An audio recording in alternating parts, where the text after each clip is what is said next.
예, 감사합니다. 이 복된 자리, 우리 정엄 스승 대신 정엄 박윤선 박사님의 귀한 신학 사상을 우리가 계승하고 또 개혁 신학을 공고히 지켜가며 합신 총회를 통하여 또 개혁교회를 든든히 세워가는 이 귀한 일의 한 부분으로 이 신학 강좌가 이어진 줄 압니다.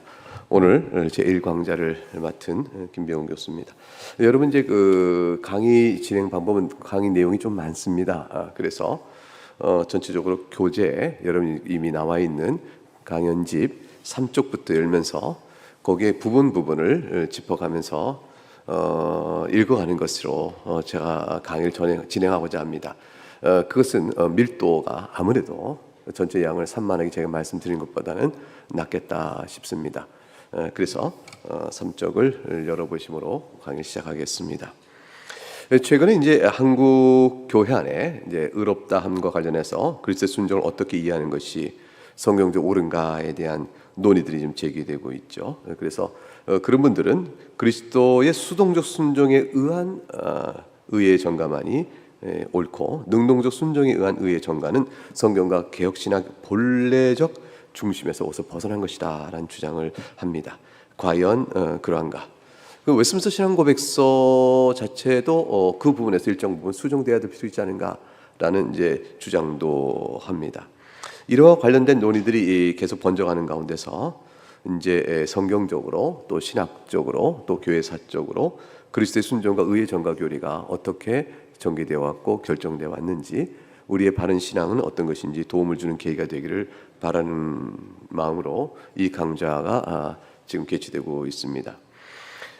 그리스도의 순종과 의의 전가에 관한 교리와 관련해서 본 논거가 발표하고자 하는 내용은 크게 세 부분으로 구성되어 있는데요. 하나는 웨스민스터 총회 이전까지는 개혁교회에서 어떻게 이 문제를 다뤄왔는가라는 교회사적인 계략이고, 다른 하나는 웨스민스터 총회에서 진행됐던 총회들 사이에는 어떤 토론들이 있어서 그래서 우리가 알고 있는 신학 문서를 우리가 표준 문서로 받게끔 작성이 되었는가 하는 것이고요.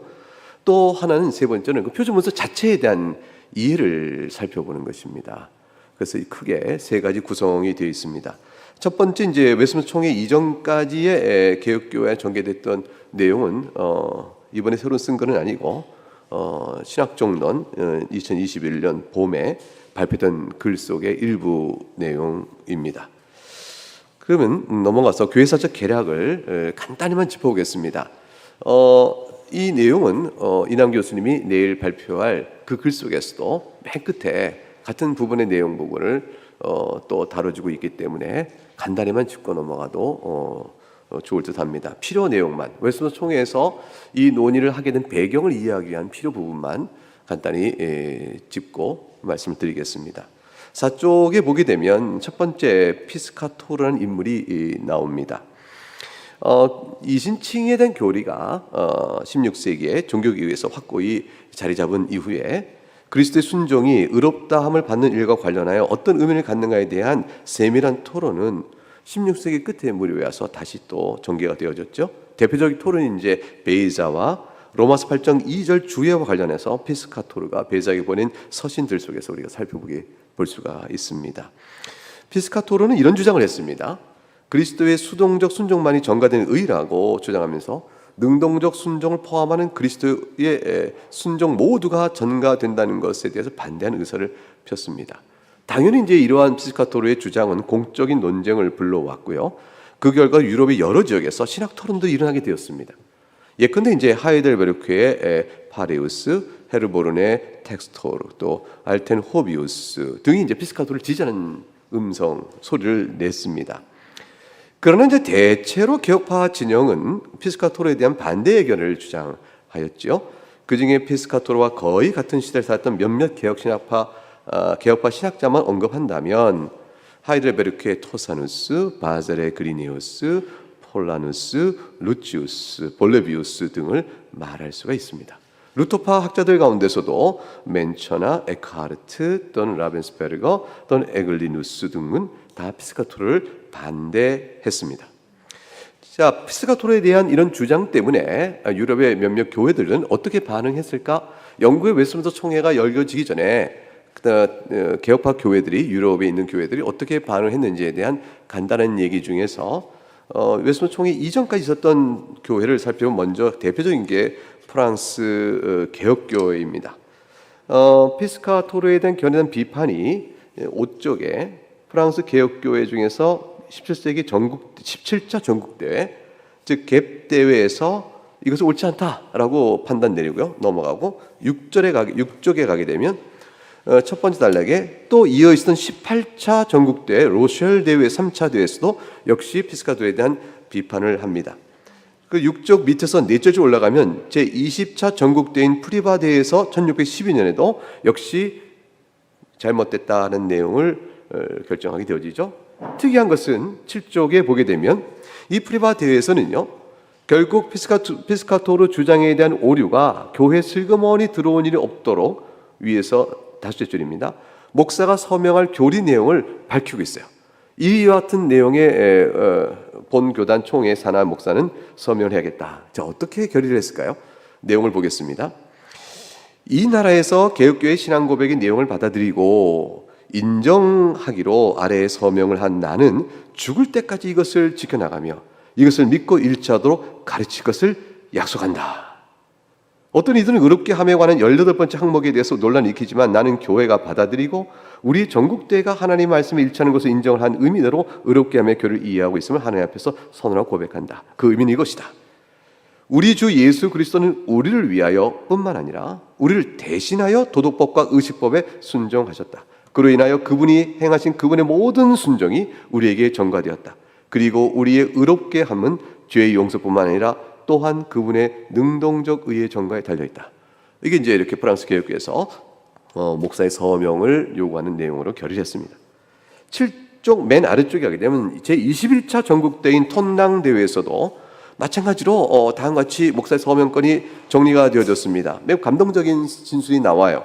그것이 이제 8쪽에 보게 되면 인용 부분에 있습니다. 성령하신 그리스도께서는 탄생의 첫 순간에서부터 십자가에서 수치스러운 죽음의 마지막 이르기까지 그분의 아버지 하나님에게 복종하심으로 생애와 죽음의 둘 모두 가운데서 사람에게 주어진 모든 율법과 그리고 그분의 아버지께서 그리스도에게 부여하신 명령, 고난을 받고 자신의 영혼을 많은 이들을 위한 속죄물로 주는 특별한 명령을 지극히 완벽하게 성취하셨다. 바로 지극히 완벽한 순종으로 인하여 우리는 의롭다함을 받는다. 이것은 그분의 완벽한 순종이 하나님의 은혜로 인하여 그리고 그리스도께서 우리에게 주시는 믿음으로 인하여 우리의 것으로 간주되기 때문이다. 이로부터 우리는 그리스도의 모든 순종의 공로로 말미암아 우리의 모든 죄사함을 받고 영원한 생명을 받기에 합당한 자로 여김을 받는다는 것을 확신한다. 17세기 프랑스 개혁교회는 이 문제가 논쟁이 될 때 이와 같이 총회적 정리를 해나갑니다. 네덜란드 교회는 어땠는가라는 내용을 잠깐 살펴볼 수 있는데요. 8쪽 맨 밑에 보게 되면 도르트 총회가 1561년에 작성된 벨직 신앙국에서 22절을 수정하는 작업 중에서 9쪽으로 넘어갑니다. 그 가운데서 1561년판의 22조 믿음으로 의롭다함을 받는 일에 대하여 그리고 믿음의 의에 대한 진술 가운데 한 구절을 살짝 추가하게 되어집니다. 이게 제 수정의 내용이에요. 그 수정의 내용은 우리를 대신하여라는 표현을 덧붙이는 것이었습니다.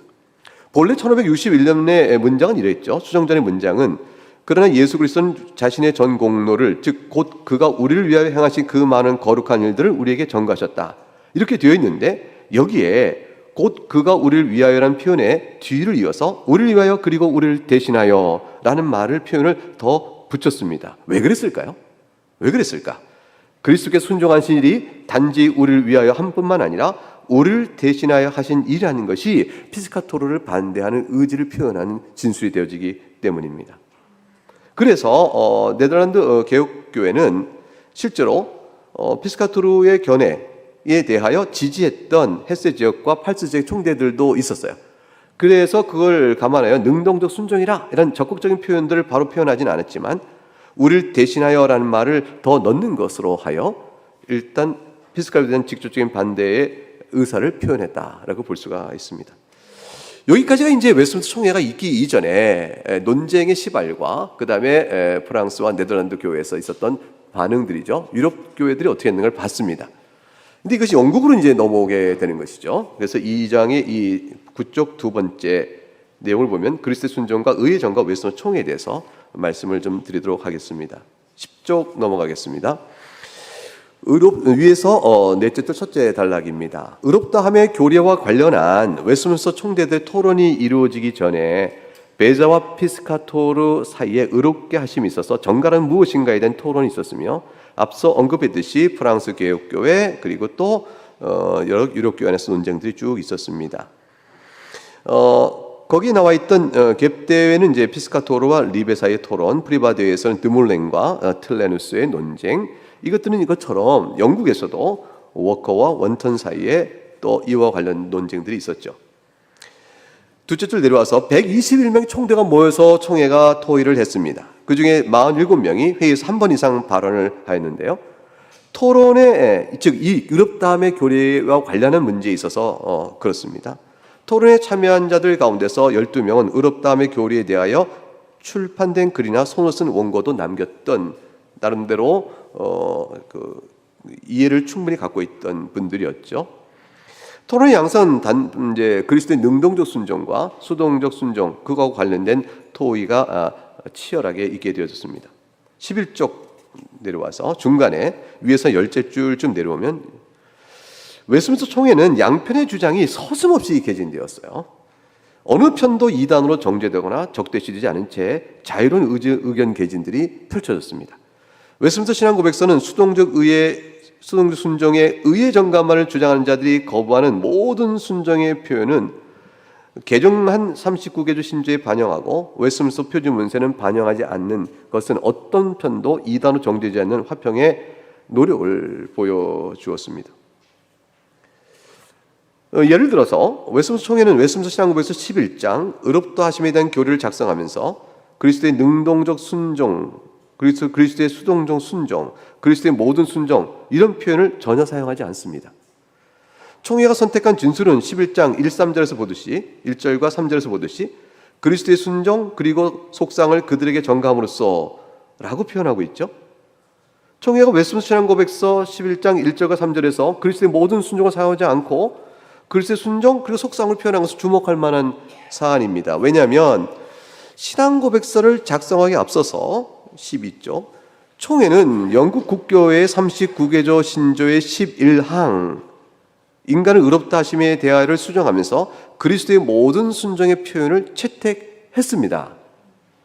누구라도 기대할 법한 일은 총회가 신앙고백서, 웨스민스터 신앙고백서를 작성할 때 앞서 살폈던 39개조 신조의 수정과 관련한 논의를 그냥 받아서 모든 순전한 말을 쓸 것으로 보는데 그걸 반영하지 않았습니다. 왜 그랬을까? 중간에 한 달로 넘어와서 중간에 총회가 여기서 그리스도의 순종을 뜻하고자 하는 본래 의도는 도대체 무엇이었을까? 능동적 순종인가? 수동적 순종인가? 아니면 능동적 순종과 순종을 포함하는 모든 순종인가? 그 다음 단락, 먼저 이 부분에 대한 질문에 대해서 대다수 견해가 인정하는 바는 능동적 순종에 의한 의의 전가를 지지한 총재들이 그 총대들 사이에서 그랬을 거 아니에요. 능동적 순종의 의의 전가를 주장하는 총대도 있었을 것입니다. 그분들은 11장 1절에 그리스도 순종 그리고 속상이라는 표현에서 그리스도의 순종으로 말하고자 한 것은 능동적 순종이요 그리고 수동적 순종을 포함하는 모든 순종이다 이렇게 이해하기도 하고, 속상으로는 수동적 순종의 내용이나 결과를 가리키는 것이다 이렇게 해석할 수 있는 여지를 가졌던 것입니다. 거기서 셋째 줄 더 내려오면, 그렇다면 수동적 순종에 의한 의의 전가를 지지하는 총대들은 이거를 어떻게 이해했을까? 대부분의 학자들은 총회가 그리스도의 모든 순종이라는 표현을 피하고 그리스도의 순종 이러고만 진술한 것은 총회의 본래 의도가 어떠하든지 수동적 순종에 의한 의의 전가만을 주장하는 총대들이 그리스도의 순종 그리고 속상을 이해하기를 그리스도의 수동적 순종 곧 속상이다 이런 식으로 해석할 여지를 열어두고 있다라는 견해를 비력합니다. 그런데 그 다음 밑에 이제 인용 부분 커크라는 분이 데니엘 커크 이분이 이제 그런 주장, 제임스 커크가 이런 거 제임스 데니엘 커크 이거 주장해요. 뭐라고 되어 있냐면, 비록 총대 대다수가 논제를 인용 부분을 보겠습니다.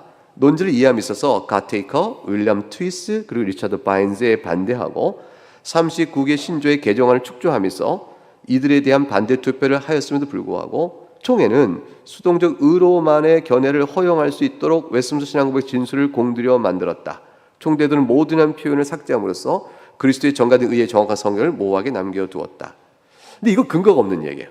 커크는 이렇게 주장을 했는데 이렇게 주장할 만한 총회의 본래 의도를 살필 근거는 없습니다. 그래서 문제는 뭐냐면 총회가 모든 순종이다, 능동적 순종이라는 말을 쓰지 않은 이 표현 자체가 수동적 순종에 의해 정가를 인정하기 위한 노력이었느냐, 아니면 수동적 의해 정가만을 주장하는 것을 인정하기 위한 노력이었느냐, 이런 문제가 남는 거죠. 그 문제에 대해서 계속 토론을 하도록 하겠습니다. 넘겨가면 14쪽에 빈 딕슨이 이 문제에 대해서 다음과 같이 말을 했습니다. 이 부분은 잘 우리가 살펴볼 내용입니다. 인용 부분 보겠습니다. 그리스도의 능동적 순종의 전가규를 주장하지 않는 총대들은, 그러니까 수동적 순종만이 의의 전가가 된다라고 주장하는 사람들이죠. 이 진술이 자신들의 견해를 가르치지는 않지만 배제하지도 않는 서로 합의를 이루는 구성이라고 믿는다면, 좋다, 이 정도면 뭐 우리도 웨스트민스터 사인하겠다, 그들 나름대로 해석을 하고 할 수 있는 그러한 표현들로 일단은 보인다는 것이죠. 그 다음 세 줄 더 내려와서 그리스도의 능동적 순종의 의의 전가를 주장하면서 모든 또한 신앙 고백서가 단지 자신들의 견해만을 허용한다고 생각한 총대들은 이 표현은 우리 표현과 맞네 라고 만족할 수 있었습니다. 그렇지만 그리스도의 능동적 순종의 전가교를 주장하면서 자신들과 견해가 다른 신학, 즉 수동적 의의 전가만을 주장한다는 신학을 배제하기를 바랬던 총대들은 다소 불만스러운 표현이 된 거죠. 왜 더 적극적 표현하지 않았나 이렇게 생각할 수 있죠. 아마도 이런 분들은 신앙고백서 유리문서의 자꾸 워딩에 반대하는 반대 투표를 했었을 것입니다. 1650년대에 신앙고백서 유리문답을 수상했던 대다수가 여기에 속한 자들을 볼 수 있는데, 그들이 누구냐면 14쪽의 밑에서 6줄 올라가면 1658년에 작성된 사부의 선언을 작성한 참여 많은 사람들, 존 오웬 같은 사람 대표적인 사람들이겠죠. 이런 분들은 이제 나중에 이 결과된 결과를 보고 이거는 좀 우리 마음에 아니다. 그래서 그분들은 사부의 선언에는 아예 능동적 순종과 수동적 순종의 말을 정확히 워딩을 해서 집어넣게 되었습니다. 어쨌건 이같이 왜 신앙고백서 39개조 신조를 수정할 때는 그 많은 토의 가운데서 넘어왔던 표현들을 왜 막상 신앙고백서를 쓰게 될 때는 넣지 않았을까에 대해서 해석적 논란들이 있는 겁니다. 자, 그래서 그러면 신앙고백서 총회의 본래적 의도는 뭐였고, 또 실제 완성된 표준문서 교리는 어떻게 말하고 있는가를 살피는 일이 이제 우리 연구 과제인 거죠. 그것을 이제 15쪽에서부터 계속 또 이어져 설명을 풀어가도록 하겠습니다. 15쪽 맨 위에 보게 되면 둘째 줄에 미첼과 스트라더스라는 이제 학자는 이렇게 표현합니다. 신앙고백서의 모든 순종의 표현이 사용되지 않은 이유에 대해서 이렇게 나름의 의견을 제시했어요. 중간쯤 보겠습니다. 그 인용 부분에서 한 9째 줄 내려오면 이때 피틀리는 총대 가운데 한 분입니다. 이전에 총회 의장인 트위스가 했던 것처럼 총대들에게 제임스 왕이 바로 이 논쟁과 관련해서 프랑스는 개혁교에 보낸 서신을 살펴보자 이렇게 얘기했어요. 그러니까 프랑스 개혁교에도 이 문제가 먼저 논의가 있었으니까 그때에 제임스 왕이 편지를 보낸 게 있습니다. 그 편지 내용은 이런 것이었습니다. 그걸 소개를 한 거예요. 총대들에게. 비록 새로운 것이지만 필요하지는 않은 것이며 회의로 결정된 바가 없고 교부들에 의해 다뤄진 적도 없고 이후에 스콜라 신학자들에 토의된 적도 없는 것이므로 폐기돼야 한다. 이 논의를 중지해야 된다는 것이죠. 이것이 이렇게 대한 말을 제임스 왕이 서신을 통해 보냈는데 프랑스 개혁교에 알린 바가 됐는데, 이 내용을 이제 피틀리가 소개를 하자 대다수 총대들이 어쇼와 피틀리의 견해, 즉 능동적 순종에 의해 전가가 포함돼야 한다, 수동적 순종에 의해 전가만이 아니다, 즉 피스카토르의 주장은 올바른 것이 아니다 라는 견해에 찬성함에도 불구하고 처음에 사용된 그리스도의 모든 순종보다 좀 더 일반적 표현에 만족해하며 그 정도로 타협을 받고 담내로 가테이커는 수동적 의의 정감을 주장한 분이에요. 그분이 더 이상 나도 논쟁하지 않겠다라는 거로 합의가 된 것으로 이해된다라고 기술해 놨습니다. 그럼 그렇게 보면 16쪽에 첫 번째 단락 이어지는 단락의 맨 끝부분에 보면은 끝에 셋째 줄에 바커는 이러한 총대들의 태도를 가리켜 말하기를 평가하기를 총대들이 포괄적인 칼빈주의 안에 있는 다양한 색조를 허용하는 것을 추구했다라는 식으로 이제 평가를 내렸습니다. 그런데 이와 달리 피스코나 또 스트레인저 같은 분들은 의견이 달라요. 그분들은 왜냐하면 아니 근데 생각해보자는 것이죠. 그리스도의 순종, 그리스도의 속상이라고 표현됐을 때 이런 표현이 과연 수동적 순종에 의한 의의 정가만을 주장하는 견해가 수용될 수 있는 표현이겠느냐? 그렇지 않지 않느냐? 피스코의 판단에 따르면 여기서 그리스도의 순종은 능동적 순종만을, 속상은 그리스도의 수동적 순종만을 의미하는 것이 아니겠는가? 밑에서 넷째 줄, 피스코 보기에 굿윈과 존 오웬의 주도 아래 사보의 선언이 능동적 순종과 수동 순종이라고 나중에 표현한 것은 웨스민 신앙고백서에 빠져 있는 것을 보충한 것이 아니고 신앙고백서가 본래 가졌던 총의 의도를 더 선명하게 드러낸 것으로 봐야 한다. 이렇게 이제 해석을 했습니다. 자, 이렇게 의견들이 서로 다른데요. 근데 17쪽에 두 번째 단락 보게 되면 그런데 논점은 이겁니다. 오직 수동적 순종만에 의한 의의 정가를 주장하는 총대들을 향한 총의 의도가 무엇이었을까에 대해서는 의견이 갈리지만 대부분의 주류 견해는 이들이 자신들 나름대로 수동적 순종으로 해석할 수 있는 여지를 남겨두고자 한 총의 의도라고 말합니다. 반면에 소수 견해는 아니라는 거죠. 총의 의도는 그리스도의 능동적 순종을 말할 뿐이며 수동적 순종에 대한 어떤 여지도 인정하지 않는 것이다. 이게 수동적 순종에 대한 것이 아니라 정확히 표현하면 수동적 순종만을 주장하는 주장은 반영하지 않았다라는 것이 주장입니다. 자, 유의할 것은 뭐냐면 사실은 주력이든 소수견이든 의의 정가가 오직 수동적 순종에 의해서만 이루어진다라는 주장이 총의 의도냐라고 물어볼 때는 그것은 그렇게 하는 것은 총의 의도는 아닙니다. 여기엔 다 동의해요. 그러니까 수동적 순종만으로 의의 정가가 된다고 주장한다면 웨스민스터는 고쳐야 돼요. 웨스민스터 신앙고백서와 총의 결정은 뒤집어져야 합니다. 그 부분에 대해서는 다른 거예요. 다만 왜 수동적 순종에 의의 정감을 주장하는 사람들이 완전히 배척되도록 기록하지 않았을까? 거기에 대한 이제 해석의 논란이 있는 것이지. 총회와 신앙고백서가 수동적 순종에 의의 정감만을 하는 사람을 포용하려고 했다 하기에는 총대들의 토의 상황과 결의 그리고 완성된 표준 문서에 대한 분석을 통해 보면 받아들일 수가 없게 되어집니다. 그래서 이제 결론에 드릴 말씀이 뭐냐면 그리스도의 수동적 순종에 의의 정가만이 우리를 의롭게 함에 근거가 된다라고 말한다면 웨스민스터 신앙고백서 전체를 폐기해야 돼요. 그리고 재수정해야 됩니다. 그 굉장히 이 부분에 관련된 부분은 다 폐기돼야 합니다. 다시 써야 되는 것이죠. 과연 그럴 만한 주장일까? 이제 그 부분을 설명해 드리도록 하겠습니다. 제프리 주라는 분이 좋은 17쪽에 인용이 남아 있죠. 합리적이고 생각해 볼 만한 좋은 견해를 제시해 주었습니다. 그 내용은 요약해서 18쪽에서 보도록 하겠습니다. 18쪽에 이제 중간 단락 이러한 맥락 그 위에서 그 위로 넷째 줄 가게 되면 요컨대 제프리 주의 주장은 앞에 인용한 부분을 다시 정리한 겁니다. 신앙고백서는 그 자체 신학 체계상 그리스도의 능동적 순종을 내포하기 때문에 굳이 그리스도의 모든 순종이라는 표현을 사용하지 않고 그리스도의 순종과 속상이라는 표현으로 충분하다는 것이며 이것이 총의 의도라는 것이다. 이렇게 되어 있습니다. 신학 체계 자체다. 웨스민 신앙고백서 전체에 얽혀진 그리스도의 의의 정가와 관련된 교리를 다 체계상 이미 그리스도의 모든 순종이라는 표현으로 내용적으로 담고 있기 때문에 그리스도의 순종과 속상이라는 표현으로 충분하여 그렇게 했다라고 의견을 냅니다. 이것이 이렇게 되는 까닭은 딱 한 가지 때문에 그래요. 마지막 웨스민 신앙고백서 작성 때 회의록이 없어요. 그러니까 웨스민 신앙고백서 작성하기 이전까지의 요 부분에 관해서는 그 내용을 좀 설명드릴게요.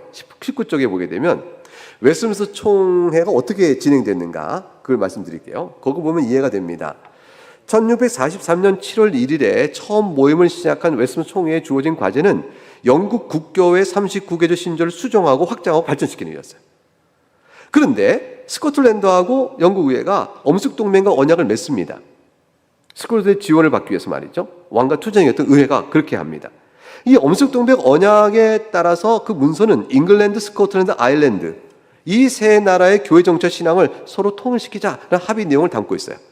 그래서 총회가는 39개조 신조의 개정 작업을 한참 진행하다가 그걸 중지하고 이제 잉글랜드, 스코틀랜드, 아일랜드 세 나라의 공통된 표준 문서와 교리치리 형태의 공중 예배 모범을 만드는 새로운 작업으로 이렇게 넘어가 버리게 됩니다. 근데 그럴 때에 39개조 신조의 개정 작업은 이미 15항 마치고 16장을 시작할 때였는데 우리가 살피는 의롭게 함의 정과 교리는 11항의 수정에 담겨져 있어요. 이미 끝나버린 겁니다.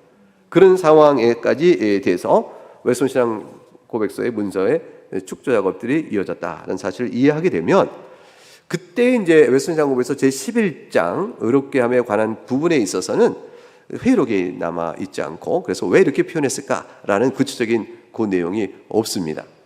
자, 그러면 결과는 어떻게 됐냐면 이제 요 39개조를 개정하면서 19쪽 맨 아래 11항의 수정 39개조의 11항의 수정과 관련돼서 토의도 쭉 있었고요. 21쪽 위에서 첫째 단락의 밑에 셋째 줄을 보게 되면 논의한 결과 그리스도의 모든 순종을 인정할 것인가 투표는 1643년 9월 12일 52차 총회에서 결정됐는데 투표 결과는 그리스도의 모든 순종을 인정하기로 결정되었으며 반대는 3, 4표 정도에 지나지 않았다. 이렇게 기록이 남아 있습니다. 이게 이제 39개조 신조를 수정할 때의 결과 내용입니다. 그러면 이때로부터 웨스턴 신앙고백서가 되는 데까지 약 2년간의 기간이 있어요. 2년 기간의 기간 동안에 총대들이 다시 그걸 재론하지 않은 아니면 또 그것을 어떻게 했는지 회의록이 없는 상황에서 그 결과가 웨스턴 신앙고백서에서 나온 겁니다. 따라서 전제는 이것입니다. 그 사이에 총대들 생각이 바뀌었을까? 이런 거죠. 능동적 순종의 의의 정가와 수동적 순종의 의의 정가가 우리 의롭게 함에 대한 근거가 된다는 이 의견들이 갑자기 바뀌어서 능동적 의의 순종의 의의 정가는 배제하고 수동적 순종의 의의 정가만이 그것이 우리의 의의 근거가 된다라고 바뀌었을까? 그렇게 생각해 보기에는 우선 39개조를 개정할 때의 총대들의 토론의 과정이 얼마나 치열하고 엄밀했는가를 보면 그렇게는 안 되는 거지 이게 알 수 있고요.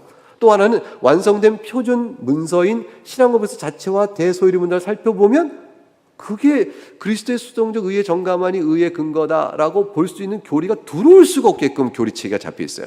그래서 그것은 아니다라고 말할 수가 있게 됩니다. 이것이 사실은 이제 제가 오늘 발표드리는 결론 부분입니다. 자, 그러면 그 결론의 합당성 또 정당성 논의 이해를 위해서 우리가 계속해서 보도록 하죠.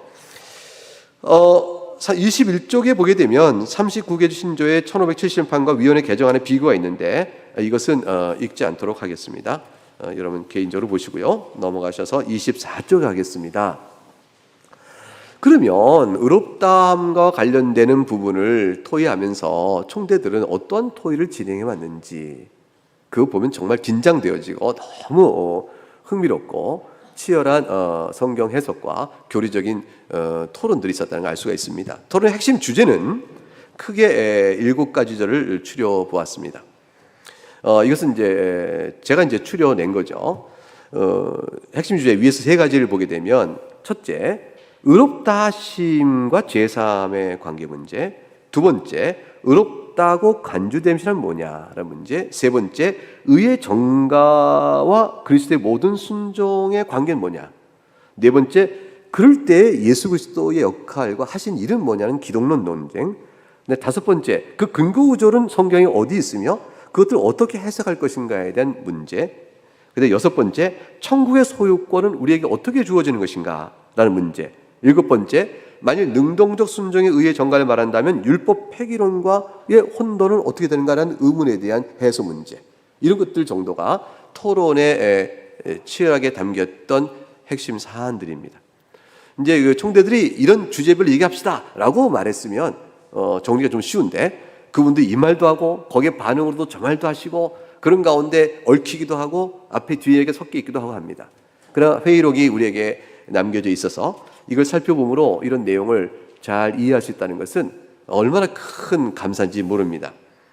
여기에서 1번과 2번 의롭다 하심과 죄사한 문제와 의롭다 함 간주한 문제는 잘 타협이 되었어요. 그래서 잘 넘어가서 문제가 없고요. 3번부터 보도록 하겠습니다. 26쪽. 이제 우리는 26쪽 3번 의의 정가와 그리스도의 모든 순종이라는 신학적 논쟁의 주제를 가지고 이제 우리는 웨스트민스터 총회 자리로 들어갑니다. 이제 거기서 현장감을 가지고 그들이 어떻게 소화를 주고받으면서 토론했는지를 살펴보도록 하겠습니다. 여러분은 지금 이제 총대로서 그 자리에 참여하고 있습니다. 보겠습니다. 총회는 26쪽 47차 회의에서 두 번째로부터 다섯 번째 이른 수정 제안을 모두 가결한 후에 바로 여섯 번째 수정 제안인 그리스도의 모든 순종의 의제를 진행시켰다. 이 논의는 9월 10일 53차 회의까지 이어져 갔다. 이 의제는 앞서 논의하였던 바가 의롭다 하심의 정의와 관련되어 갔으나 이제는 의롭다 하심의 근거가 무엇인가에 대한 토론이었다.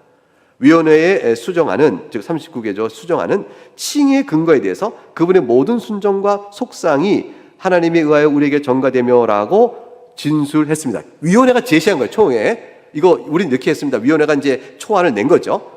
본래 1571년 판에는 오직 우리 주님이시며 구주신 예수 그리스도의 공로 때문이며라고 기술된 것을 그 공로를 그리스도의 모든 순종과 속상으로 풀어서 설명한 것입니다. 이에 대하여 가테이커와 함께 수동적 순종으로만 의에 전가된다는 견해를 지지하는 바인들은 이미 이제 이 견해가 왜 들어왔을까요? 앞에 살펴봤던 프랑스 개혁교회, 네덜란드교회도 다 이미 논의가 있었던 거죠. 그러니까 피스카토르나 베자와의 논지 이게 다 학습이 돼 있고 다 공부했던 총들이기 때문에 이분들도 나름의 입장과 견해를 가지게 되어진 거고 총들 사이에 가테이커나 바인즈 같은 사람들은 잠깐 모든 순종이라니 무슨 소리냐? 의의 근거는 수동적 순종으로만 되는 거요 라는 의견을 내게 된 거죠. 자, 그래서 바인즈가 뭐라고 했는지 27쪽 보겠습니다. 우선 죄책의 사면, 정죄로부터의 자유, 그리고 생명과 하늘의 권리 등은 부분적인 그리스도 순종으로 조금씩 얻어지는 것이 아니다. 그리스도의 그것이 아니라 모든 순종에서 얻어지는 것이다. 그러나 바인즈가 문제를 제기한 것은 이것이었습니다. 하나님께서 우리를 의롭다고 간주하기 위하여 전가되신 진료, 그 근거가 그의 모든 순종인가? 라는 것이었습니다. 바인즈는 제시하기를 성경은 전체에 걸쳐서 의롭다 하심을 죄삼이라 하고 있고 그 의롭다 하심을 그리스도의 수동적 순종에 의한 것을 돌리고 있다. 이게 내가 보는 성경이다. 이렇게 말한 겁니다. 화평케 하심, 보혈로 구속을 받음, 그리스도의 피가 우리에게서 모든 죄를 몰아내신다라는 표현은 모두 다 그리스도의 수동적 순종이 전가되는 고유한 진료임을 보여주는 것이 아닌가 이렇게 얘기했습니다. 이에 대해서 바서스트는 이분은 이제 수동적 의의 전가만을 하는 것에 반대하는 분이에요. 아니 가만히 있어 보시오. 의롭게 하는 것은 단지 무죄로 만드는 것이 아니고 그 이상의 것을 포함하는 것이 아니요. 관련 성경 구절 이걸 보시오.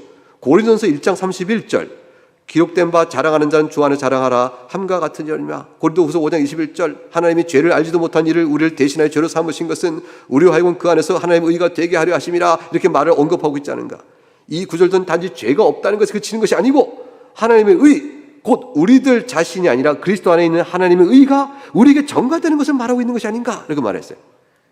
이를 지지하면서 레이가 또 일었습니다. 레이란 분이 이렇게 말합니다. 레이 총대는 앞서 언급한 성경 구절은 능동적 순종이 우리에게 전가된 것을 논증하기 적합하다라고 말하면서 의롭다는 일이 죄사함이 있다고 주장한다면 반드시 능동 순종을 지지한다고 주장했습니다. 이유는 죄사함이란 단지 범한 죄에 대한 것만이 아니라 행하지 않은 의무에 대한 것이기 때문이다 라고 해서 행하지 않은 의무는 어떻게 할 거냐. 그것도 우리가 그리스도의 능동 순종을 우리가 전가되어야 하는 것이다 라는 것이죠. 자, 토론의 초점은 뭐죠? 수동적 순종에 의해 전가만이다에 대해서 아니야 그것만이 아니고 능동 순종에 의해 전가도 필요한 거야. 같이 있어야 되는 거야. 이 얘기를 토론하고 있는 겁니다. 그래서 밑에 두째 절 이런 주장에 대해서 수동적 순종만에 의해 전가를 지지하는 우드콕은 이렇게 말합니다. 만일 그리스도의 모든 순종이 나의 순종으로 전가된다면 죄사함을 받아야 할 어떤 자가 남아있지 않게 된다. 이건 나중에 우드콕이 뒤에서 또 얘기해요. 그리스도의 능동 순종이 나에게 전가된다면 그건 내가 뭐하러 죄사함 받을 일이 있나? 그리스도가 율법 의를 다 이루었으니 그게 내 것이 됐는데 죄사함 받을 일도 없지. 그러니까 예수님이 죽으실 이유도 없는 건데 라는 식의 의의를 제기한 것입니다. 28쪽에 두째 줄 바인즈는 행하지 않은 죄는 능동적 순종에 의해 제거되는 것이므로 능동적 순종에 의한 의의 전가를 지지해야 한다 라는 주장이 앞에 나왔었죠. 그걸 반박합니다. 그거 무슨 소리요? 그거는 율법이 구별하지 않은 데서 구별을 해서는 안 된다는 격언을 잊었어? 라는 것이에요. 즉 율법은 행하지 않는 죄와 또 행해서 보면 죄책을 구별할 수 있다고 말하고 있는 것이 아니요, 죄는 죄책과 구별할 수 없는 것이기 때문입니다. 그래서 바인드 생각에 죄책이란 속죄 없이는 갚아질 수가 없으므로 능동적 순종으로 행하지 않은 죄가 제거된 것은 잘못된 판단이에요. 행하지 않은 죄도 죄책을 갖고 있고 속죄로만 갚아지는 것이다, 이렇게 주장한 것이죠. 그래서 행하지 않은 죄는 능동적 순종으로 전가돼야 한다는 말은 그 관점을 잘못 봤다는 거예요. 행하지 않은 죄도 죄책을 반영한 거, 이 죄책은 역시 속죄로 갚아지는 것이므로 수동적 순종으로 갚아지는 것이다. 그래서 속죄는 그리스도의 피와 죽음으로 이루어진 것이다 라고 주장했어요. 이런 바인즈의 주장, 곧 행하지 않은 죄도 죄책을 지니고 있고 죄책은 속죄로 갚아질 수 있는 것이므로 행하지 않은 죄를 덮기 위하여 능동적 순종이 필요하다는 것은 잘못된 것이다 라는 주장이 돼서 다른 사람은 뭐라고 말했을까요? 워커란 총대가 이렇게 비판을 합니다. 무슨 소리? 행하지 않은 죄는 죄이면서 또한 의가 없기도 한 거 아니요? 이것이 죄라는 면에서는 그리스도의 고난에 의해서 만족이 된다 하겠지만 그것에게 의가 없다는 면에서는 그리스도의 능력 순종이 필요한 것이다 라고 주장을 했습니다. 그 다음 이제 1644년 9월 8일 회의차가 다음 차순위 바뀌어서 49차 회의에서 윌슨이 말합니다. 능동적 순종과 수동적 순종은 실제적인 구별이 아니라 논리적 구별인데 이 둘은 서로 연결되어 있는 것이요 라고 주장했습니다. 왜냐하면 그리스도의 행하신 사역이 조각난 상태로 취해지는 것이 아니고 성경에서 의롭다함이란 구속, 형벌과 관련해서는 죄사함, 적대함의 상대에서는 적대감의 상태와 관련해서는 화해, 이렇게 등등으로 표현되고 있는 것이다. 다 연결된 건 하나다, 이렇게 말을 해줬습니다. 씨만이라는 총대가 윌슨의 주장, 그거 저 좋은 말이요. 능동적 순종과 수동 순종의 구별은 단지 논리적 구별이 아니요 실적인 구별이 아니라는 주장을 잘 반영해서 능동적 순종과 수동 순종 둘 다가 전가되는 것이다 라는 주장을 전개했습니다. 씨만은 자신의 주장에 대한 이유를 8가지 제시했어요. 첫째, 능동적 순종과 수동 순종이 분리되지 않는다면 정가도 함께 되는 법이 맞고, 또 그리스도께서 우리를 위하여 행하신 것 능동 순종이죠. 고난을 받으신 것 수동 순종을 위한 것이죠. 어떤 것이든 함께 전가되는 것이다. 두 번째, 그리스도께서 고난으로 순종하셨다면 그리고 그것에다가 의식적이며 시민적이며 도덕법적인 법도 주님께 순종하셨다면 이것도 전가돼야지. 세 번째, 그리스도의 의의 성향이 전가될 필요가 있다면 그의 능동적 의는 실제로 더 그런 것이 아닌가. 의의 성향만이 아니라 실제로 의의 성향에 따라 순종하신 능동 순종이야말로 더욱 전가되는 것이 아닌가, 그 말이죠. 네 번째, 그리스도 전체, 홀 크라이스트, 그리스도 전체가 전가되는 것이라면 어찌 그의 능동적 순종은 빼놓는단 말이냐, 그것도 전가돼야 한다. 다섯 번째, 하나님의 공의는 두 종류의 순종 없이는 만족할 수가 없다. 공의는 두 가지가 있는데 하나는 명령으로 주어진 통치적인 공의요, 다른 하나는 하지 말라, 경계로 위협하는 공의가 있다. 이 둘 다 순종 없이는 만족될 수 없다. 그러니 능동과 수동은 같이 있는 것이다. 6번, 그리스도의 능동적 순종이 자신만을 위하여 필요한 것이 아니라면 전가되어야 한다. 그리스도께서 왜 능동 순종을 해야 하는가? 자신만을 위해 필요한 것인가? 아니지 않는가? 그렇다면 누구를 위해 한 것인가? 전가될 필요가 있는 것이다. 7번째, 우리를 대신하여 우리의 선을 위해 행하진 것이라면 그럼 우리에게 전가되어야 하는 것이 맞지. 피조물이나 개인으로서가 아니라, 즉 그리스도께서 피조물이들도 아니요 한 사람의 개인으로서가 아니라 우리를 위한 보증인이요 중재자의 이름으로 행하신 모든 것들은 다 전가되어야 하는 것이다. 8번째, 만일 그리스도의 고난이 한 의로운 사람의 고난인 것 외에 다른 가치를 지니고 있지 않다면 베드로서 1장 19절과 베드로서 3장 18절, 흠없고 점없는 어린 양 같은 그리스도의 보배로운 피, 의인으로서 각각의 말씀들은 다 어떻게 할 것이냐, 이 말씀을 신중히 반영하시오 라고 말했습니다. 시만은 이런 긴 주장에 대해서 호의라는 총대가 또 일어납니다. 다음과 같이 세 가지 상황을 통해서 능동적 순종에 의해 전가가 되는 것이 맞다라고 주장합니다. 호의는 뭐라고 말합니까? 첫째, 하나는 능동적 순종이 어떻게 생명에 대한 권리를 주는 근거가 되는가? 다른 하나는 성경에 이것을 행하라 그러면 살리라고 나타나는 것은 어떻게 되는가? 마지막 하나는 이 능력 순종이 우리에게 어떻게 전가되는가, 이 질문들에 대해서 제시한 다음에 호일은 스스로 답을 합니다. 로마서 3장 8장 3절을 듭니다. 우리가 하여야 마땅하지만 할 능력이 없었던 것을 그리스도께서 30쪽 넘어갑니다. 우리를 위하여 행하러 오셨다는 사실을 제시합니다.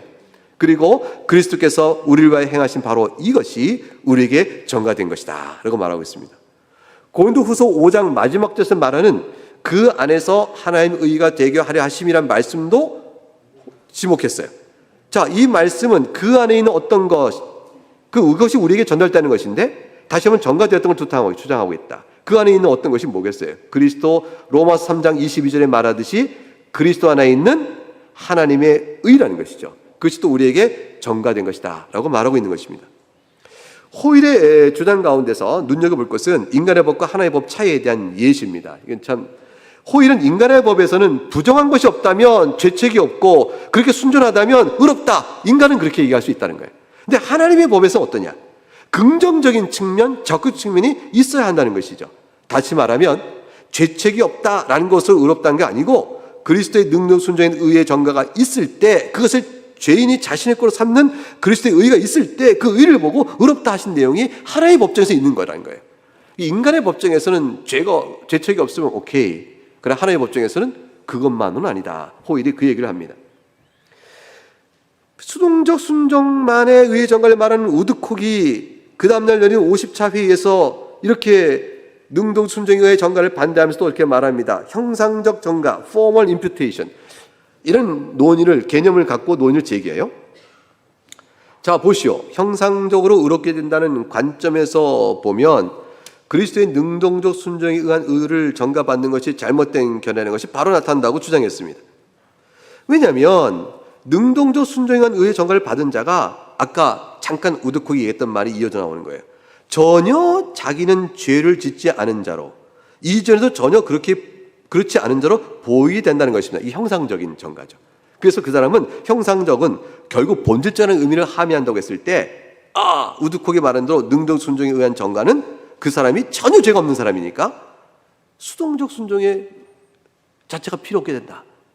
그렇지 않냐? 라고 우드콕이 다시 어제 했던 얘기를 다시 끊어와서 또 제기한 거예요. 그러자 총대들은 어떻게 반응했을까요? 밑에 셋째 줄. 먼저 바서스트가 즉각적으로 비판을 합니다. 뭐요? 우선 능동적 순종에 의한 의의 전가를 형상적 전가라는 우드코의 주장은 전가가 아니라 주입된 의지, 그럴 때나 나오는 말을 여기서 쓰고 있는가라고 비판하고요. 그 다음에 이어서 능동적 순종에 의한 의의 전가를 받은 자에게서라도 하나님께서 여전히 그 사람의 죄를 본다고 말합니다. 왜냐하면 능동적 순종에 의한 의의 전가는 그야말로 전가여 죄를 가리우는 것이다. 그러니 그 사람이 수동적 순종에 의의 전가로 인한 뭐죠?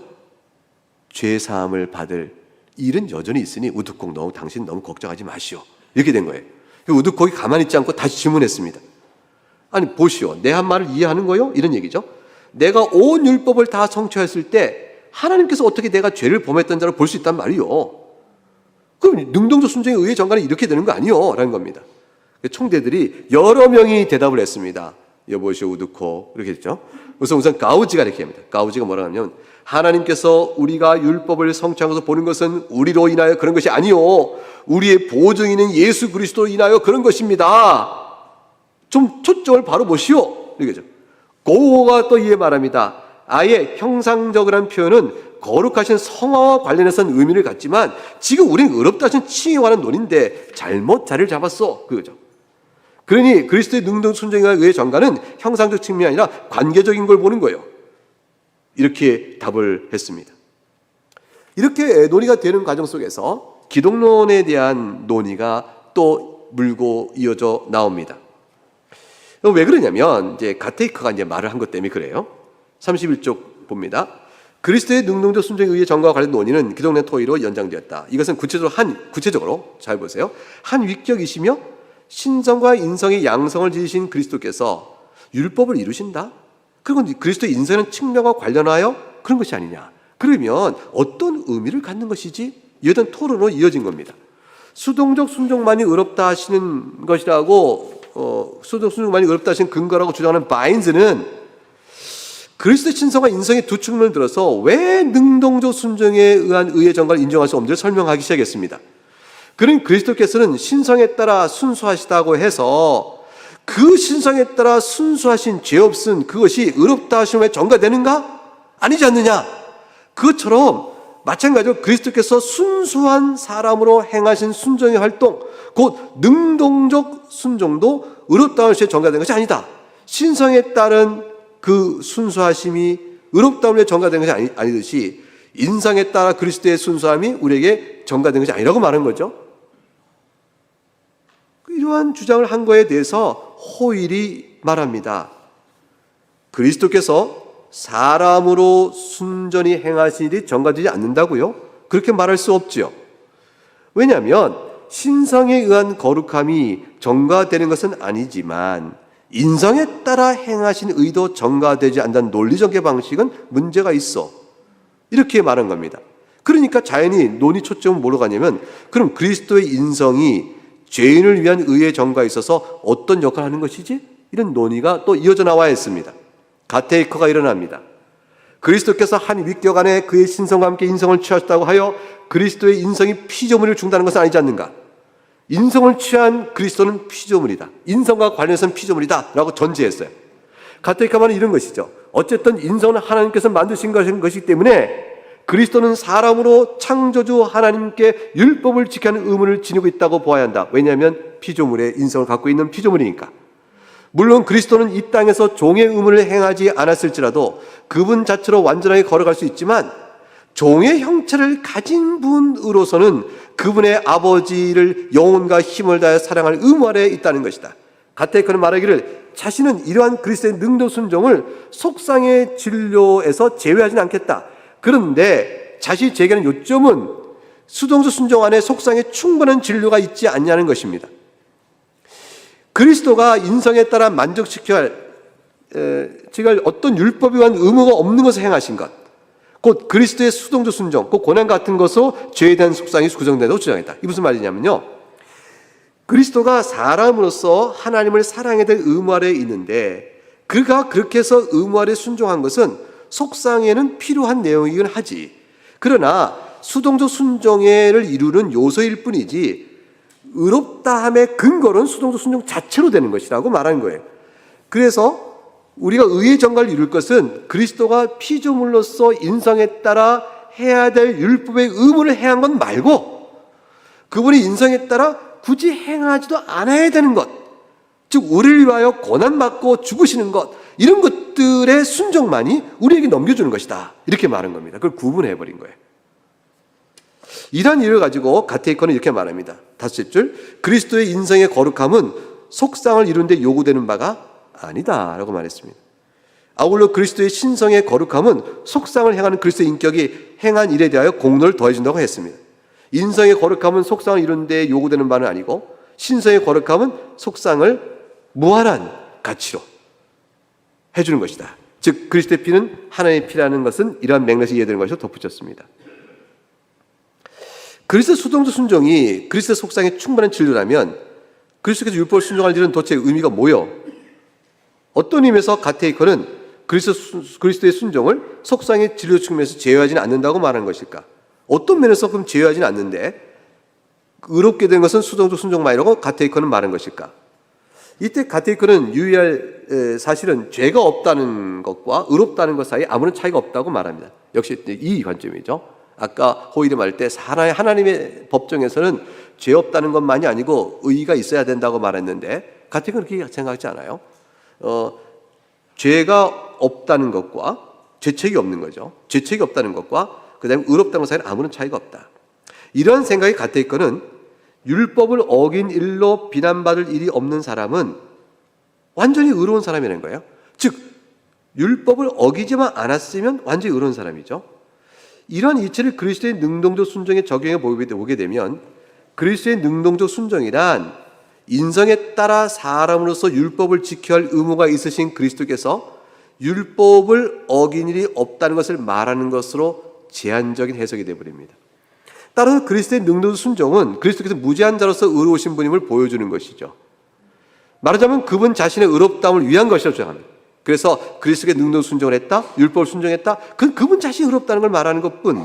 그러므로 가테이커는 그리스도의 능력의 순종은 인성을 지닌 자신을 위한 것이고, 우리를 의롭다 하는 순종은 율법을 따르는 의무가 아닌 그것을 넘어서 굳이 안 하셔도 되는 우리를 위하여 고난을 받으시고 죽으신 그리스도의 수동적 순종으로만 이루어지는 것이다. 그걸 충분하다. 이렇게 결론을 내렸습니다. 이러자 총대들이 여러 명이 일어나서 반박을 합니다. 그래서 여러 명이 일어나서 반박을 합니다. 예를 들어 히얼리, 스미스, 워커, 윌킨스, 시만, 호일 등이 계속 이어서 발언을 합니다. 이들 모두는 그리스도의 능동 순종에 의해 전가에 대한 찬성하는 견해를 주장했는데요. 주요 견해를 살펴본 먼저 히얼리는 그리스도의 인성이 피조물이기 때문에 인성을 가진 그리스도는 피조물인 사람으로서 율법을 지킬 의무가 있다고 가테이커가 말했는데, 여보시오, 이것은 아주 위험스러운 이단에 가까운 거예요. 이렇게 말해요. 왜냐하면 그리스도께서 무엇인가를 행하여 자신을 위한 공로를 이루었다는 주장이 되고 말하는 것이 아니요. 히얼리는 가테이커의 오해를 두 가지 논조로 비판했습니다. 하나는 그리스도의 인성이 자리하는 그 위격이, 인성이 자리하고 있는 그 위격, 인성을 취하신 그 위격이 피조물이 아님에도 가테이커는 인성을 가진 그리스도를 피조물이라고 말하고 있는 것은 매우 위험한 거라는 거죠.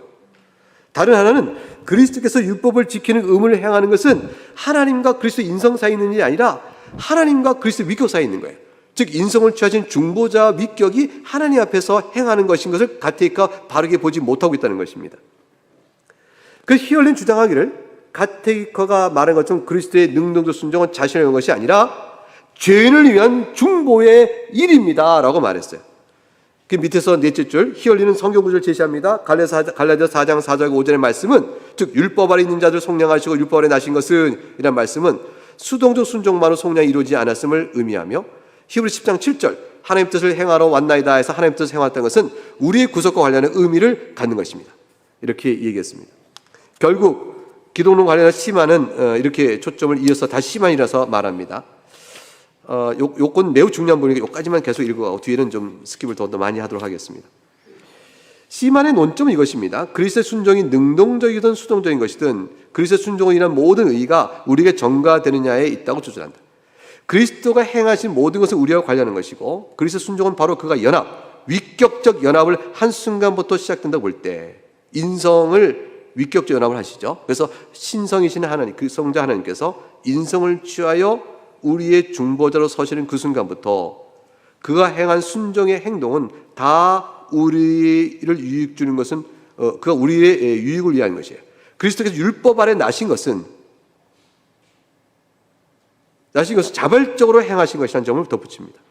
시마는 그리스도의 모든 순종이 우리 의를 위하여 전가된 것을 확고하게 지지합니다. 가테이커가 다시 반론을 피죠. 나를 이단이라고 말했어? 동의할 수 없어. 이렇게 말합니다. 그리스도께서 사람으로서는 하나님에 대하여 열등함으로 그러한 점에서 하나님께 대해 의문을 가지고 있다는 말인 것이고, 이런 주장들은 성경 보시오 갈라디아 4장 보세요. 이 갈라디아 4장의 율법 아래 나시고를 수동적 의의 정감을 주장하는 사람은 다 이렇게 해석해요. 율법이 아직 서 있을 때, 아직 율법의 의식법이 패하기 전에 그때 오신 것으로만 해석해요. 율법의 행위 언약적 정죄 아래 이렇게 해석하지 않습니다. 그래서 율법 아래 있는 자를 속량하시고는 36절 맨 윗절에 율법의 저주에서 속량하신다는 것이 아니라, 이건 율법의 저주 속량하신다, 이건 능동순종의 정은 다 이렇게 보거든요. 다 우리 이렇게 봐요. 근데 율법이란 초등교사에서 구원하신다고 주장합니다. 그 히브리서 10장 6절에서 하나님 뜻을 행하러 왔나이다 라는 말씀의 뜻도 하나님과 사람 사이에 있는 율법이나 언약이 아니라 특별한 약속, 또 요한복음 14장에서 자 아버지께서 명하신 대로 행하기 위해 여기를 떠나자라고 했을 때 바로 그것이 바로 뭐냐면 수동적 순종의 명령을 행하자 하는 것으로 해석해 봅니다. 그래서 예수 그리스도의 능동적 순종에 의한 의의 전가는 우리의 죄상과 상관없다. 다 그리스도의 순종에 관련하여 우리의 죄사함을 이루는 다 수동적 순종의 내용이라고 풀어갑니다. 토론의 공방이 치열하게 오고 갔죠. 9월 6일 47자 회의를 마치면서 총회는 좀 신중해졌습니다. 왜냐하면 히얼리가 좀 미안합니다. 가테이커 목사님, 내가 이단이라는 말까지 했는데 사실 내가 당신을 존경하는데 이 말은 조금 과한 것 같소 라고 말합니다. 열띤 토론에 비해서 이런 발언은 굉장히 좋은 분위기였죠. 그런데 48자 9월 7일에 열린 그 다음 회의에서 그리스도 인성관련 논의가 이어져 갑니다. 호일이 가만히 하룻밤 지나가서 그 다음날 이렇게 다 얘기를 했어요. 그리스도 인성이 피조됐다는 맞는 말이지만 그렇다고 그리스도가 피조물이라고 말한 건 이단 아니요. 다시도 얘기했어요. 이렇게 얘기했습니다. 그리고 말하기를 그리스도께서는 자신을 위하여 고난을 받는 것은 아니라고 말하고 있는데 요한복음 10장 18절에서 이 계명 고난의 계명이며 이것은 명백히 죽음에 대한 복종을 의미한다고 말하며 성경에서 가장 언급하고 있는 그리스도의 피와 십자가로 풀이하면서 이런 성경의 모든 표현은 제휴법적으로 이해해야 된다라고 얘기했어요. 제휴법이라는 것은 한 가지 표현으로 많은 것을 포함하는 것이죠. 부분으로 전체를 포함하고 있는 표현들이죠. 따라서 비록 이 말 표현은 죽음에 대한 복종만을 말하고 있지만 사실은 이 말씀 속에는 능동적 순종이 포함된 말이라는 거예요. 그게 그렇게 봐야 한다는 것이 호일의 주장이었습니다. 가테이커가 변명을 합니다. 사실 그리스도가 사람으로선 피조물이며 창조에 일정한 의무를 진다고 한 내 발언이 위험하긴 했어. 가테이커가 또 인정을 해요. 그래서 내가 왜 그랬냐 하고 변명을 쭉 합니다. 사실 초대 교부들도 이런 말 했고 또 고마로서 유니우스한 프랑스의 내에도 보면 이런 말도 좀 있어서 내가 한 건데 그것은 아니요 라고 또 합니다. 또 그래서 바인즈가 다시 또 말을 하고요. 이게 이어졌습니다. 그 다음에 이제 38쪽에 가기니까 근거 구절에 관한 싸움이 붙죠. 자, 성경을 어떻게 해석할 것이냐 라는 이제 근거 구절의 문제가 나옵니다. 그리고 제휴법으로 읽어야 한다는 이제 주장이 나옵니다. 예컨대 첫 번째 앞부분 보도록 하겠습니다. 로마서 5장의 해석 원리입니다. 38쪽 중간 단락입니다. 로마서 5장은 그리스도의 능동적 순종에 의한 의의 전가를 지지하는 본문으로 이해되는 게 통상적입니다. 왜냐하면 아담과 그리스도가 대조되어 있고 아담의 불순종과 그리스도 순종이 대조되고 있기 때문에 이건 당연히 능동적 순종의 의의 전가 부분으로 이용되는데 수동적 순종만이 의의 전가를 이룬다 근거라고 보는 사람들은 로마서 5장도 수동적 순종의 의의 전가로 해석해요. 어떻게 그렇게 했을까요? 바인즈는 로마서 5장을 들어서 아담의 불순종이 한 사람에 한 번 범한 것이므로 순종 또한 한 사람 곧 그리스도에 한 번 행하여지면 된다. 그 한 번이 뭘까? 그것이 수동적 순종이라고 주장한 거예요. 로마서 3장 24절 그 다음날 48차에서 이렇게 얘기해요. 로마서 3장 24절에서 우리가 의롭다 하신 원론과 관련하여 그리스도 예수 안에 있는 성령으로 말미암아라고 교훈하고 있는데 로마서 5장 9절과 10절에서 말씀은 그리스도 피도 같은 교훈을 주는 것이다. 그래서 피로 인하여 의롭다함을 받는다는 걸 말하고 있는 것이라고 주장했습니다. 그러자 39쪽에 호일이 일어납니다. 호일 총대가 그리스도의 피를 말하는 것은 다 제휴법적으로 이해하셔야 됩니다. 로마서 5장에서 말하는 그리스도 순종은 아담의 불순종이 능동적 불순종이었던 것처럼 그리스도의 순종도 능동적 순종이요 대조의 관점을 보시오 라고 말합니다. 그래서 이제 또 바인즈가 얘기를 하죠. 얘기를 합니다. 넘어가시고요. 그래서 이제 40쪽에 가면 로마서 5장에 스미스가 또 말하죠. 스미스는 이제 능동적 순종에 의해 전가가 인정돼야 한다는 주장이라는 총대예요. 한 의로움이 있다라는 5장의 내용이 있는데 이건 틀림없이 그리스도의 능동 순종을 이해돼야 한다고 주장합니다. 왜냐하면 의라는 것은 구약성경에도 보듯이 도덕법과 관련된 건데 이것은 다 신학적으로 말하면 능동 순종과 수동 순종이 서로 그리스도 사역 안에 서로 전달되는 것이라고 이건 필요하다. 근데 가테이커는 물러서지 않습니다. 로마서 5장에 말한 바는 그리스도 능동 순종이 아니라고 주장합니다. 고린도서 1장 30절을 보게 되면 너희는 하나님부터 나와서 그리스도 예수 안에 있고 예수는 하나님부터 나와서 우리에게 지혜와 의로움과 거룩한 구원함이 되었다. 구원함이 되셨으리라는 말은 값을 지불하셨을 말하고 왜냐하면 구원함이 되셨다는 우리말 번역은 made redemption이거든요. redeem이라는 것은 값을 지불했음을 뜻하거든요. 그러니까 그런 것을 말하고 값을 지불한 게 뭐겠느냐. 그러면 의로움과 거룩함은 죄값을 지불한 것의 구원함의 결과이니까 이거 로마서 5장은 그렇게 봐야 한다. 이렇게 주장을 했습니다. 또 계속한 거죠. 고린도 후서 5장 21절도 마찬가지다라고 주장했습니다. 근데 히얼리가 맨 밑에 줄 40쪽 맨 밑에 줄에 히얼리가 다시 또 비판합니다. 바인즈가 능동 순종이 전가되는 것은 구약의 율법 모형에 의해서 예표된 것은 그리스도의 피 외에 다른 것이 없지 않냐. 구약에는 그러면 그리스도의 피 외에 뭐가 더 있다고 그러냐. 근데 왜 신약에 가서 능동 순종을 얘기하느냐. 그리스도의 피의 율법 제사면 그리스도 십자가뿐이지. 왜 갑자기 구약 율법에 없는데 능동 순종이라는 말을 들어서 표현하려고 하느냐. 이렇게 이제 주장한 거에 대해서 히얼리 생각에 바인즈는 관련 없는 전제로 잘못된 결론을 내리는 오류를 범하겠다라고 말합니다. 능동적 순종에 의한 의의 전가 문제는 의와 관련한 것이 죄사함에 관련한 것이 아니다고 말합니다. 피로 말미암아 성경에 더 많이 기록되고 있는 것은 그리스도가 죽으시기 전까지는 그리스도의 능동 순종이 우리에게 전가될 수 없기 때문이라는 점을 바인즈가 바르게 보지 못한 점을 얘기하는 거죠. 죄가 사해지고 거기에 그리스도의 의가 더하여 우리가 의로운 자가 된다는 거예요. 그러니까 죄 사함이 있고 그래서 의의 전가가 우리에게 주어진다는 것이죠.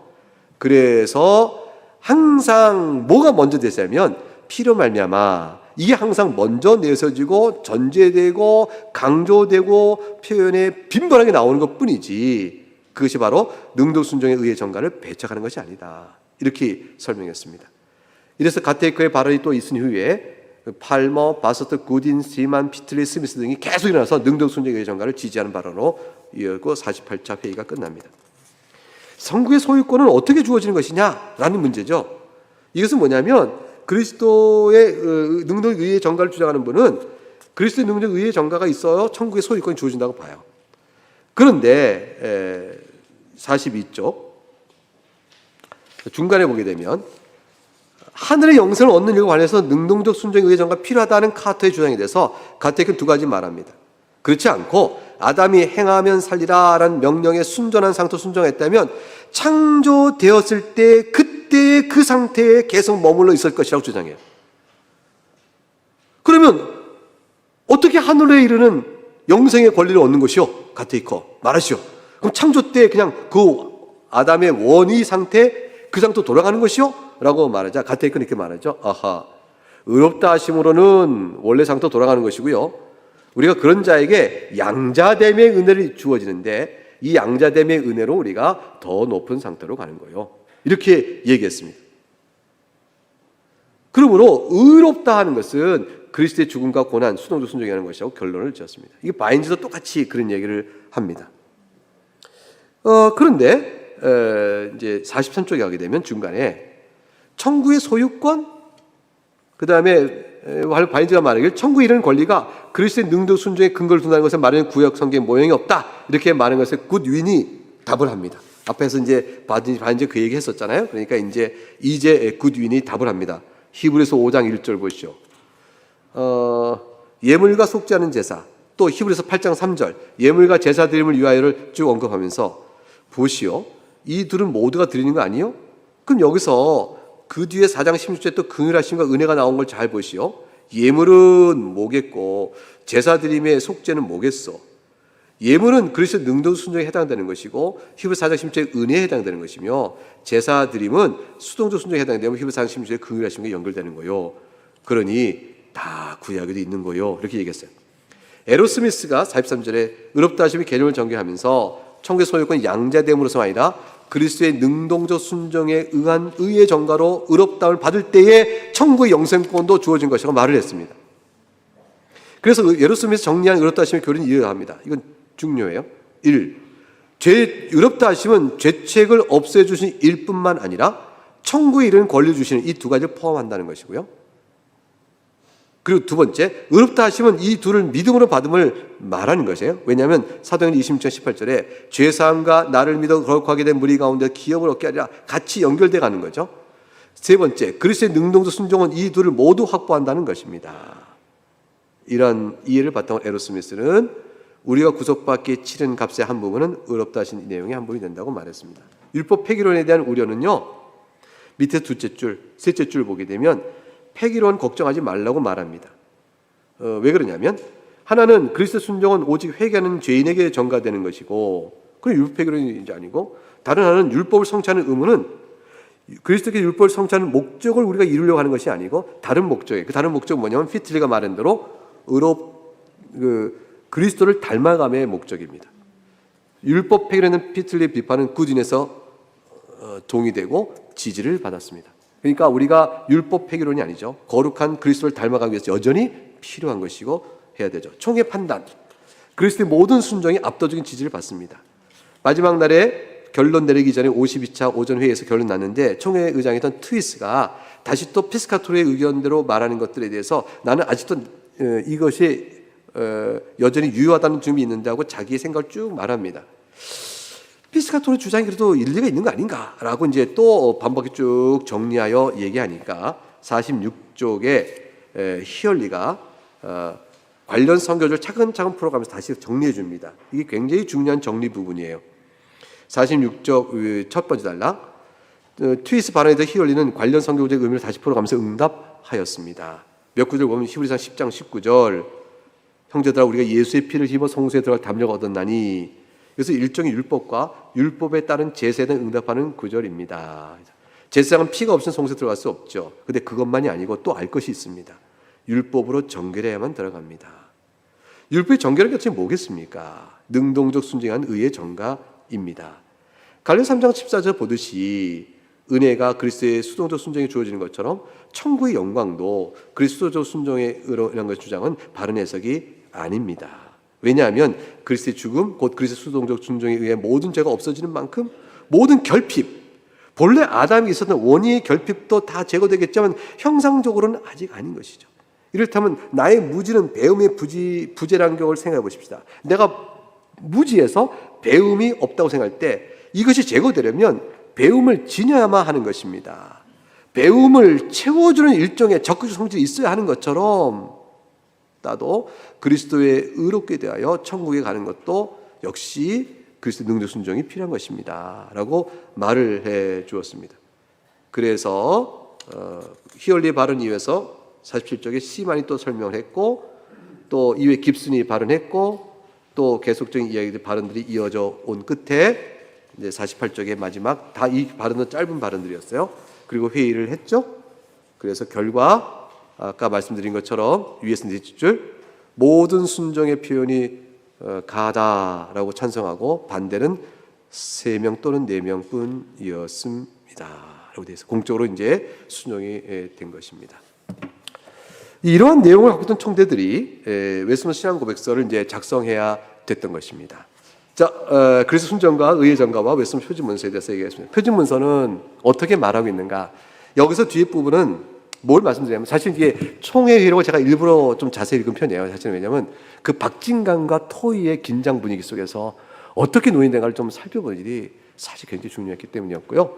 표준문서의 진설 51쪽에 가게 되면 50쪽에 중요한 말 한마디 말씀드리겠는데요. OPC도 레포트를 하나 쓰면서 중요한 말을 하는데, 총회 표준문서를 작성할 당시에 총회 의도를 살피니 중요하고, 두 번째는 완성된 표준문서를 받아 지금까지 그것을 신조로 받고 있는 그 이후의 교회가 그 문서를 어떻게 해석해 왔는가도 중요하다 그랬어요. 그러면 후에 해석한 교회가 총회 의도와 일치하기 위해 노력을 하죠. 그런 연속성 맥락 속에서 보되 총회가 어떻게 해석했느냐, 교회 해석권도 중요하다는 얘기도 우리가 지금 암시적으로 봐야 돼요. 그래서 아마 우리가 이후에 진행되는 목요일까지 진행되는 모든 강의는요, 어떤 의미에서 보게 되면 교회가 웨스트민스터 표준문서를 만들기까지 어떠한 신학적인 이해를 갖고 있는 걸 쫙 보여주고, 그 이후에는 교회가 어떤 신학을 배워왔으며 표준문서를 어떻게 이해해왔는가를 말해주는 교회 해석권을 살펴보는 도움을 주는 다 공부들입니다. 자, 그럼 이제 웨스트민스터 표준문서에 진술된 교리의 관찰과 해서 51쪽에 보게 되면 그리스도의 순종과 속상에 대해서 어떤 것인가, 신약고 11장 의롭다의 진술의 1절 쭉 나오고요. 그래서 52쪽 가겠습니다. 그래서 1절에 나와 있는 그리스도의 다시 51쪽 그 11장 신약고서 1장 1절에 밑에 세 줄을 보겠어요. 그리스도와 그분의 의를 믿음으로 받아 의지할 때 오직 그리스도의 순종과 속상을 이들에게 전가하시면서 이루어진다. 무슨 뜻일까? 52쪽 밑에 둘째 줄, 52쪽 밑에 둘째 줄, 신약고서 11장 1절에 그리스도 순종은 고난의 죽음을 내용으로 갖는 하나님의 명령에 대한 수동적 순종과 율법의 의의 성취를 내용으로 갖는 하나님의 율법에 대한 능조 순종을 둘 다 포함하는 모든 순종을 뜻하는 것으로 해석된다. 이렇게 말하면 그리스도의 순종은 순종의 행위를 말하고 속상은 그 순종을 통해 이루어진 내용, 곧 죽음을 말하는 것이다. 정가함으로써라는 말은 무슨 뜻일까? 그것은 근거가 된다는 걸 의미한다 되었고요. 그 다음에 53쪽 3절 맨 밑에 인용 부분이죠. 1절에서 근거가 되고 정가는 뭔가에 대한 답을 찾는 것은 3절에 설명하는데, 그것은 그리스도께서 자신의 순종 죽음으로 이렇게 의롭다 하심을 받는 모든 사람의 빚을 청산하시고 이들 대신하여 아버지 하나님의 공의를 합당하며 참되게 완전히 만족시키셨다. 그리고 그분은 이들을 위해 죽으셨으며 그다음에 이들을 대신하여 받으셨다. 그 말이 나와 있죠. 네, 그렇게 되었습니다. 그렇게 볼 때 그 다음 쪽 54쪽에 보게 되면 11장 3절 맨 위에 하나는 빚의 완전 청산이고 다른 하나는 하나님 아버지의 공의에 대한 합당함에 참된 완전 만족, 이 두 가지를 표현하고 있습니다. 이 두 가지 표현하고 있다는 것은 중간 단락, 수동적 순종에 의해서만 의의 정거가 이루어진다고 주장하는 자들에게는 신앙과 목사는 절대로 호의적이지 않습니다. 그래서 넘어갑니다. 55쪽 둘째 줄. 그렇다면 왜 신앙법은 왜 공의의 만족을 위하여 그리스도의 죽음만이 아니라 그리스도의 순종이라는 말을 계속 붙이는 것일까? 그것은 그 단락 맨 밑에 줄 이제 3절에서 하나님의 공의를 만족시키기 위해 그리스도 순종이 요구된다고 할 때 그것은 곧 그리스도의 순종으로 인한 공로가 요구되는 것으로 풀이가 된다라고 되어 있어요. 자, 여기서 다시 질문은 하나님의 공의를 만족시키기 위해 왜 그리스도의 순종으로 인한 공로가 요구되는가로 정리된다. 아들을 대신하여, 이들을 대신하여 이런 말 나와 있죠. 넘어갑니다. 그래서 행위 언약 관계로 넘어가요. 그래서 이제 행위 언약에 약속된 생명과 은혜가 주어진 생명의 비교인데요.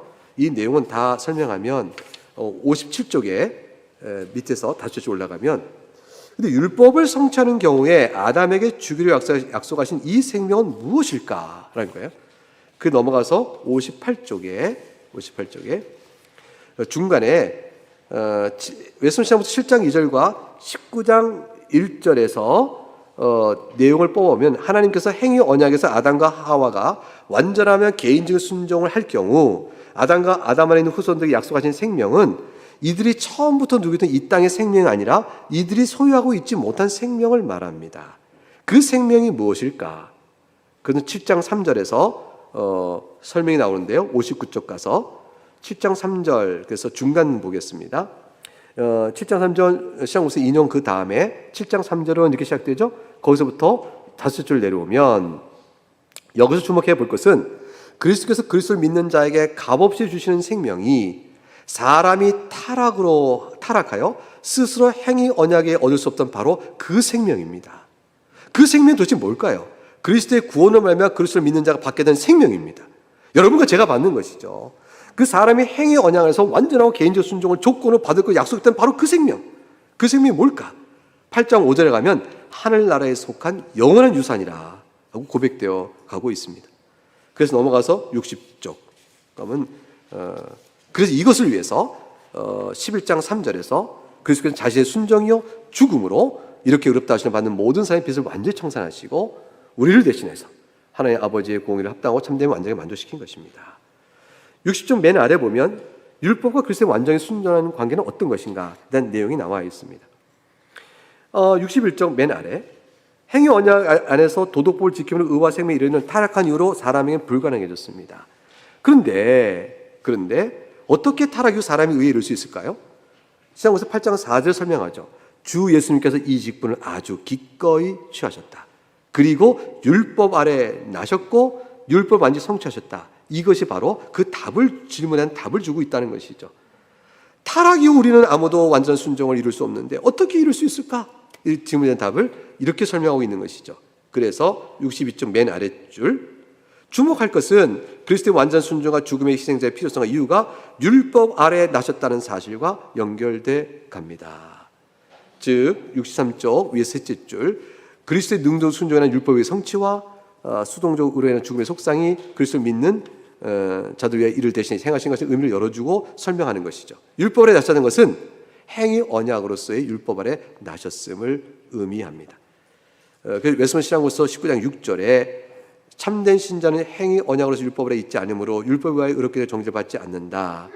그러나 갈라디아 3장 13절 그리스도께서는 우리를 위하여 저주를 받으신 바 되사 율법의 저주에서 우리를 속량하셨기 때문이다. 율법의 저주가 뭐겠어요? 행위 언약적 저주죠. 그리하여 그달락 신앙고백서는 그리스도 율법 아래 나신 것이 그리스도 믿는 참된 신자를 위하여 이들을 대신하여 이게 반복되어 행하신 것입니다. 그래서 63쪽에 4번 그리스도의 능동 순종은 전부 중보자로서 하신 것이에요. 중보자로서 행하신 것입니다. 그래서 나 넘어가겠습니다. 넘어가고 이제 66쪽에 가서 이와 같이 의의 정가와 관련된 부분만이 아니고요.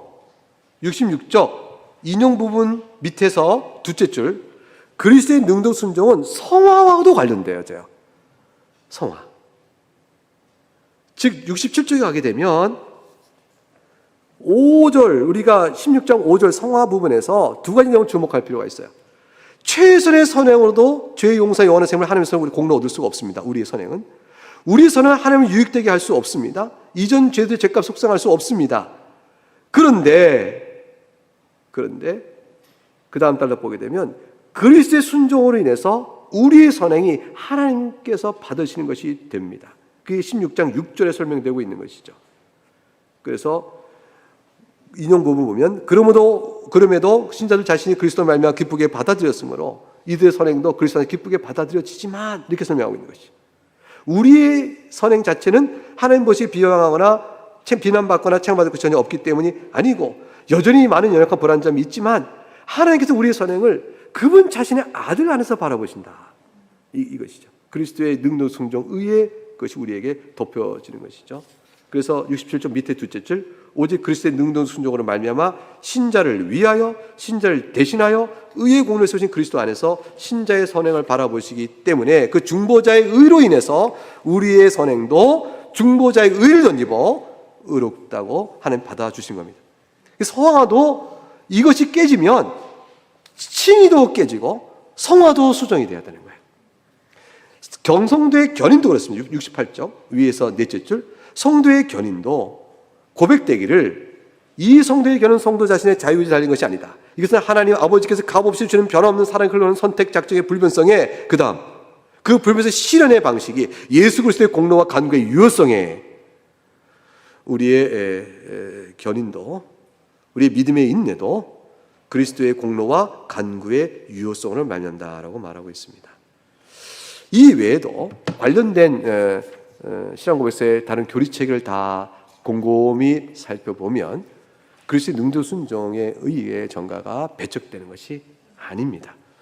그리스도의 능동 의의 순종은 그리스도의 수동적 순종과 더불어서 우리를 의롭다 하고 하나님 자녀가 되는 영생의 근거가 되어지는 것입니다. 이러한 표준 문서를 어떻게 교회가 받고 해석해 왔는가? 교회가 배운 그 이후에 신학은 우리를 어떻게 가르쳐 와서 17세기에 만드는 웨스턴 신앙 표준 문서를 우리가 읽을 때에 이걸 어떻게 읽을 수 있도록 우리가 그 이후의 세대를 통해서 오늘까지 교육을 받아왔는가? 이것은 교회의 표준 문서에 대한 해석의 관점을 열어주는 것이거든요. 이게 굉장히 중요한데 그래서 이제 몇 가지 얘기를 그 뒤에 좀 쓰려고 했는데요. 이거 뒤에 이제 연구하신 다른 우리 교수님들에 의해서 자세히 설명되어 있습니다. 이거는 이제 형식적으로 필요성에 의해서 몇 가지 언급을 하려고 써놓은 것이고요. 넘어가서 맨 마지막에 우리 74쪽에 가게 되면 정한 박윤선 박사님이 해놓으신 얘기가 있어요. 이것도 뒤에 연구가 자세히 있습니다만 이게 우리가 표준문서 해석하는 해석의 관점이에요. 총의 웨스민스터 신학 문서를 만들었던 총의 의도를 우리가 살펴봤고 표준문서 자체를 봤고 이제 이걸 해석하는 교회 해석은 어떻게 될 것인지 길잡이 해주는 그 중에 하나로 정한 박윤선 박사님 이렇게 그의 표준문서 해석을 이렇게 남겨놨죠. 뭐냐면 그리스도 인용 부분 볼까요? 그리스도 의를 신자들에게 전가함에 대하여 개혁자들은 생각하기를 그리스도의 순종은 피동적인 것과 능동이 있다고 한다. 피동적인 것은 우리의 벌을 대신하며 능동인 것은 우리 대신 그의 율법에 완전히 복종합니다. 이 둘은 신자가 그리스도 연합할 때 전가된다. 그랬습니다. 이것이 교회가 또 문서를 해석해온 글입니다. 그러므로 결론적으로 웨스민스터 총회가 완성으로 내놓은 표준 문서에는 그리스도의 수동적 순종만이 의의 전가가 된다는 주장에 대해서 배척합니다. 그리스도의 수동적 순종과 더불어 그리스도의 능동적 순종이 더불어서 우리를 의롭다함에 의의 전가가 되는 것이요 그 근거가 된다는 사실을 명확히 말합니다. 그뿐 아니라 그것은 성화요 견인이요 우리의 구원론 전체에 함께 연관되어 있는 중요한 가르침입니다. 이 가르침은 총회의 가르침이었고 표준 문서에 확정된 바요. 그리고 그 이후에 교회가 해석해온 신학인 것입니다. 그러므로 우리가 웨스민 신앙 고백서를 우리의 표준 신앙 문서로 받는다면 그리스도의 모든 순종, 능동 순종과 수동적 순종의 의의 전가가 바로 우리를 의롭게 하는 근거가 된 사실을 확고히 믿고 그것이 또한 성경적이라는 사실도 마음에 잘 새겨두시기를 부탁드립니다. 네, 오늘 여기까지 강의 마치겠습니다. 감사합니다.